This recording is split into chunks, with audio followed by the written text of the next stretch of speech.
নমস্কার বৃশ্চিক রাশি। আজ আমি এমন কিছু বলবো যা আপনার আত্মার গভীরে ঢুকে যাবে। কারণ বৃশ্চিক মানে রহস্য, আগুন আর ছায়ার মিশেল। আপনি যেমন ভালোবাসলে প্রাণ ঢেলে দেন, তেমনি কষ্ট পেলে ধ্বংসের মুখে ঠেলে দিতে পারেন নিজেরই জীবনকে। কিন্তু এই সময়টা, এই নভেম্বর মাস আপনার জন্য এক নতুন মোড়ের সময়। চলুন দেখি গ্রহ নক্ষত্রের শক্তি আজ আপনার জীবনের গল্পে কোন নতুন অধ্যায় লিখতে চলেছে। বর্তমানে মঙ্গল, আপনার অধিপতি গ্রহ, অবস্থান করছে ষষ্ঠভাবে, যুদ্ধের ঘরে। অর্থাৎ এই সময়টা আপনাকে যুদ্ধ করতে হবে নিজের ভেতরের ভয়, সন্দেহ আর অস্থিরতার সঙ্গে।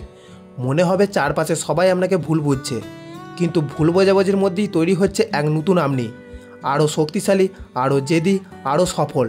অন্যদিকে শনির দশমভাবে অবস্থান নিয়ে কর্মক্ষেত্রে দিচ্ছে দমবন্ধ চাপ। কাজের জায়গায় কেউ হয়তো পেছনে ফাঁদ পেতেছে বা আপনার প্রচেষ্টা সঠিক স্বীকৃতি পাচ্ছে না। কিন্তু বৃশ্চিক রাশি তো সহজে হার মানে না। আগুনের ভেতর দিয়ে সে ফিনিক্সের মতো আবার জন্ম নেন। তাই এই সময়ের প্রতিটি চ্যালেঞ্জই আপনাকে গড়ছে আরও অদম্য করে। রাহু এখন আপনার পঞ্চমভাবে, চিন্তা, সৃজনশীলতা ও প্রেমের ঘরে। এটি এক অদ্ভুত মায়া তৈরি করছে। কারোর কথায় অকারণে হৃদয় কেঁপে উঠতে পারে, আবার কারোর প্রতি অদ্ভুত আকর্ষণ বা ভয় কাজ করতে পারে। মনে রাখবেন, রাহু মায়া দেখায়, বাস্তব নয়। তাই সিদ্ধান্ত নিন খুব ভেবে, অনুভব দিয়ে নয়, যুক্তি দিয়ে। এখন কথা বলি চন্দ্রের প্রভাবের। আপনার মন এই সময়টা খুব সংবেদনশীল থাকবে। কেউ কিছু বললেই কষ্ট পাবেন, আবার ছোট কোনো সুখ পেলেই চোখে জল চলে আসবে। কিন্তু এই মনোভাবের ভেতরে লুকিয়ে আছে আধ্যাত্মিক জাগরণের ডাক। আপনি যেদিন নিজের কষ্টকে শক্তিতে পরিণত করতে শিখবেন, সেদিনই আপনার ভাগ্যের মোড় ঘুরে যাবে। এই সময় আপনাকে সবচেয়ে বেশি মনোযোগ দিতে হবে নিজের মানসিক ভারসাম্যের দিকে। ধ্যান, প্রার্থনা বা আধ্যাত্মিক অনুশীলন আপনার পক্ষে কাজ করবে চমৎকারভাবে। মনে রাখবেন, আপনি এই পৃথিবীর সবচেয়ে শক্তিশালী রাশি, কিন্তু সেই শক্তি নিয়ন্ত্রণ করাটাই আসল সাধনা। আপনার জীবনে একদিকে যেমন আছে গভীর ক্ষত, তেমনি আছে অলৌকিক পুনর্জন্মের সম্ভাবনা। আর এই সময় সেই পরিবর্তনের দ্বারেই আপনি দাঁড়িয়ে আছেন। তাই বলবো, নিজের ভেতরের আগুনকে নিভতে দেবেন না। কারণ আপনি বৃশ্চিক, আপনি আগুনে পুড়ে সোনা হয়ে ওঠেন। চলুন এবার দেখি আধ্যাত্মিক ঝড়ের মধ্যে আপনার কর্মজীবন, প্রেম, আর্থিক অবস্থা ও স্বাস্থ্যের দিকগুলো কেমনভাবে প্রভাবিত হতে চলেছে এই মাসে। প্রথমটি আমরা আলোচনা করব কর্মজীবন সম্পর্কে। বৃশ্চিক, আপনার জীবনের এই অধ্যায়টা যেন এক যুদ্ধক্ষেত্র। চারদিকে পরিস্থিতি আপনাকে পরীক্ষা করছে, আর আপনার ধৈর্যের সীমা ছুঁয়ে যাচ্ছে। মঙ্গল, আপনার অধিপতি গ্রহ, ষষ্ঠভাবে অবস্থান করে আপনাকে দিচ্ছে লড়াইয়ের শক্তি। কিন্তু এই লড়াই হবে নিঃশব্দ যুদ্ধ।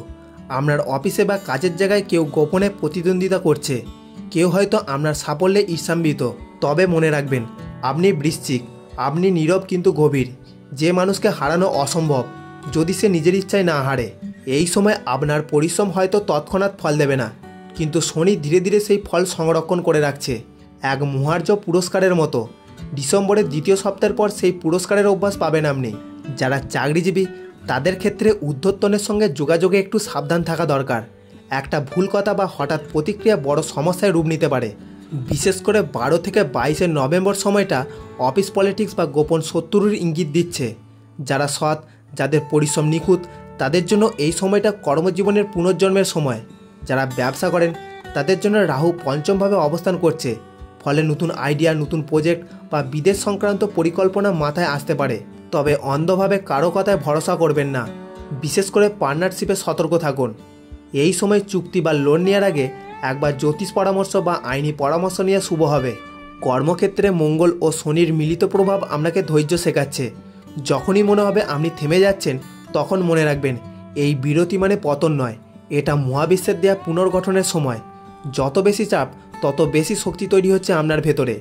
নতুন চাকরির খোঁজে যারা আছেন, তারা মাসের শেষ ভাগে একটা শুভ সুযোগ পাবেন। তবে সেই সুযোগ পৌঁছানোর জন্য নিজের ভেতরের ভয়, সন্দেহ আর আত্মসমালোচনাকে ত্যাগ করতে হবে। এই মাস আপনাকে শেখাবে নিজের ওপর বিশ্বাসটাই সবচেয়ে বড় অস্ত্র। শেষে একটাই কথা বলবো, আপনার কর্মক্ষেত্রে যত অন্ধকারই ছায়া ফেলুক না কেন, আপনার ভেতরের আলো তার চেয়েও গভীর। এই সময়টা হয়তো কঠিন, কিন্তু প্রতিটি চ্যালেঞ্জই আপনার জন্য এক নতুন পথের ইঙ্গিত। পরবর্তী বিষয়টি হলো স্বাস্থ্য। বৃশ্চিক, এই মাসে আপনার শরীর নয়, আপনার মনই আপনার সবচেয়ে বড় পরীক্ষার মঞ্চ। মনে হবে যেন এক অজানা ক্লান্তি আপনাকে গ্রাস করছে। কাজ করছেন ঠিকই, কথা বলছেন ঠিকই, কিন্তু ভেতরে যেন একটা শূন্যতা। এটা মঙ্গল ও শনির যৌথ প্রভাব। তারা আপনার শক্তিকে শুদ্ধ করছে, পুরনো ভারগুলো ফেলে নতুন জীবন শক্তির পথ তৈরি করছে। এই সময় রক্তচাপ, হজমজনিত সমস্যা বা স্ট্রেসজনিত ঘুমের ব্যাঘাত দেখা দিতে পারে।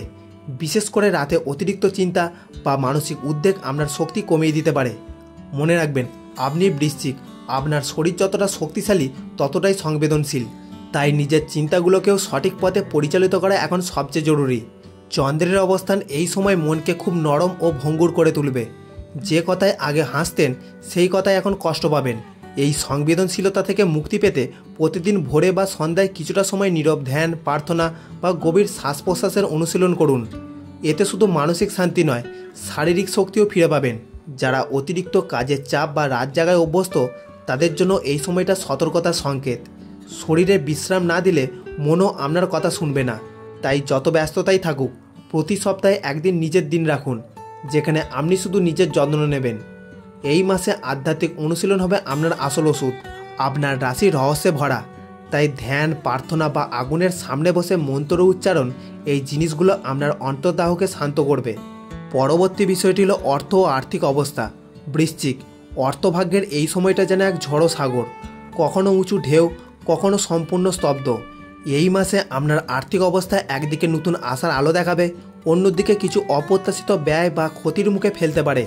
তবে ভয় পাবেন না, কারণ মহাবিশ্ব আপনাকে শুধু টাকা পয়সা নয়, টাকা ব্যবস্থাপনার জ্ঞান দিচ্ছে। এই সময় শনি দশমভাবে অবস্থান করে কর্মফল দিচ্ছে ধীরে কিন্তু নিশ্চিতভাবে।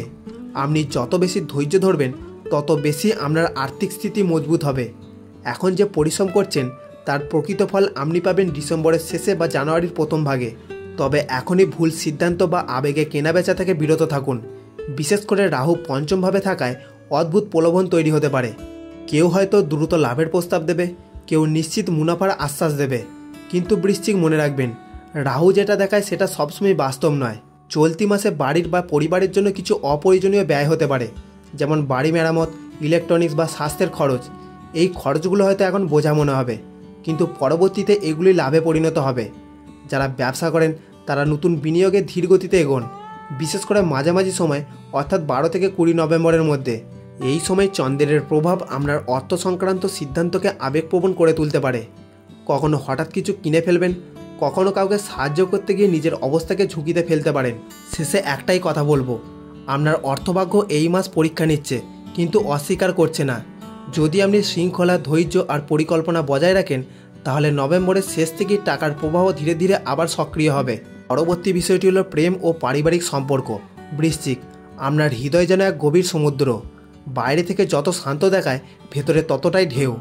এই মাসে আপনার প্রেম জীবন ও পারিবারিক সম্পর্ক ঠিক সেই সমুদ্রের মতো, কখনো কোমল, কখনো তীব্র, আবার কখনো সম্পূর্ণ নীরব। রাহু পঞ্চমভাবে অবস্থান করে আপনার মনে অদ্ভুত আকর্ষণ ও বিভ্রম সৃষ্টি করছে। যাদের জীবনে নতুন কেউ আসছে তারা এই সময় আবেগের ঘূর্ণিতে আটকে যেতে পারেন। কাউকে দেখে মনে হবে এই তো সে, আমার জন্যই এসেছে। কিন্তু রাহু মায়ার দেবতা, তাই চোখে যা দেখছেন তা পুরোটা সত্য নাও হতে পারে। তাই ভালোবাসার সিদ্ধান্তে এখন তাড়াহুড়ো নয়, সময় দিন, দেখুন সেই মানুষটি সত্যি আপনার আত্মার সঙ্গে মেলে কিনা। যাদের সম্পর্কে দূরত্ব বা ঠান্ডা ভাব তৈরি হয়েছে তাদের জন্য এটি পুনর্জন্মের সময়। একটা ছোট যোগাযোগ, একটি মাত্র কথা, একটি মাত্র ক্ষমা, এগুলো হয়তো আপনাকে আবার একে অপরের কাছে ফিরিয়ে আনবে। তবে অহংকার এই সময় সবচেয়ে বড় শত্রু। আপনি বৃশ্চিক, আপনার ভালোবাসা যেমন গভীর তেমনি আপনার অভিমানও অসীম। কিন্তু মনে রাখবেন, অভিমান সম্পর্ককে ভাঙে, ভালোবাসা জোড়ে। পারিবারিক ক্ষেত্রে কিছু মানসিক টানাপোড়েন বা ভুল বোঝাবুঝি দেখা দিতে পারে।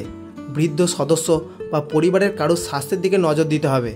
এই সময় কথার ব্যবহার হবে সবচেয়ে গুরুত্বপূর্ণ, কারণ একটিমাত্র কঠিন শব্দও বড় ভুল বোঝাবুঝির জন্ম দিতে পারে। আপনার চুপ থাকা অনেক সময় ঝড় থামাতে পারে। পরবর্তী বিষয়টি হলো ছাত্রছাত্রীদের জন্য। বৃশ্চিক, এই মাসে তোমাদের মনে হবে আমি অনেক চেষ্টা করছি কিন্তু ফল কেন পাচ্ছি না। এই প্রশ্নটাই তোমার আত্মজাগরণের সূচনা, কারণ মঙ্গল তোমার অধিপতি গ্রহ এখন তোমার ভেতরের যোদ্ধাকে জাগিয়ে তুলছে। তুমি যত বাধার মুখোমুখি হচ্ছ প্রতিটি তোমাকে আরও দৃঢ় করছে, আরও শোনিত করছে। যারা পড়াশোনায় আছো তাদের জন্য এই মাসে যোগাযোগ বিচ্ছিন্ন হওয়ার সম্ভাবনা আছে। বিশেষ করে মোবাইল, সম্পর্ক বা মানসিক উদ্বেগ তোমার ছন্দ ভেঙে দিতে পারে। তবে মনে রেখো, চন্দ্রের শক্তি এখন তোমার অন্তর্দৃষ্টি জাগাচ্ছে। তুমি যদি প্রতিদিন কিছু সময় নিজের মনের সঙ্গে কথা বলো, নিজেকে জিজ্ঞাসা করো আমি কেন এই পথটা বেছে নিয়েছি, তাহলে সেই উত্তর তোমাকে আবার নতুন করে উৎসাহ দেবে। যারা প্রতিযোগিতামূলক পরীক্ষার প্রস্তুতি নিচ্ছে তাদের জন্য এই মাসে শনি ও মঙ্গলের মিশ্র প্রভাব থাকবে। কাজের চাপ বাড়বে, ঘুম কমবে, কিন্তু মনে রাখো এটাই ধৈর্যের সময়, যেখানে ধৈর্যই তোমার সবচেয়ে বড় অস্ত্র। তোমার পরিশ্রম বৃথা যাবে না, শুধু সময়ের সঙ্গে লড়াইটাই চালিয়ে যাও, ফল আসবেই, যদিও একটু দেরি করে। শেষে বলবো, এই মাস তোমার জন্য অগ্নি পরীক্ষা, কিন্তু এই আগুনে পুড়েই তুমি হবে হীরা। নিজের ওপর বিশ্বাস রেখো এবং প্রতিদিন একটু সময় দাও নিজেকে বুঝতে। যেদিন তুমি নিজের ভেতরের নীরবতাকে ভালোবাসবে সেদিন তুমি আর কখনো হারবে না। এই ছিল আজকের এই রাশিফল বিশ্লেষণ। এই বিশ্লেষণ যদি ভালো লেগে থাকে তাহলে অবশ্যই একটি লাইক দেবেন, আর কোনো বন্ধু যদি চ্যানেলে নতুন হন তাহলে চ্যানেলটিতে অবশ্যই সাবস্ক্রাইব করে দেবেন নিত্য নতুন রাশিফলের ভিডিও পেতে। দেখা হচ্ছে পরবর্তী রাশিফল নিয়ে। ততদিন পর্যন্ত ভালো থাকুন, সুস্থ থাকুন এবং আনন্দে থাকুন।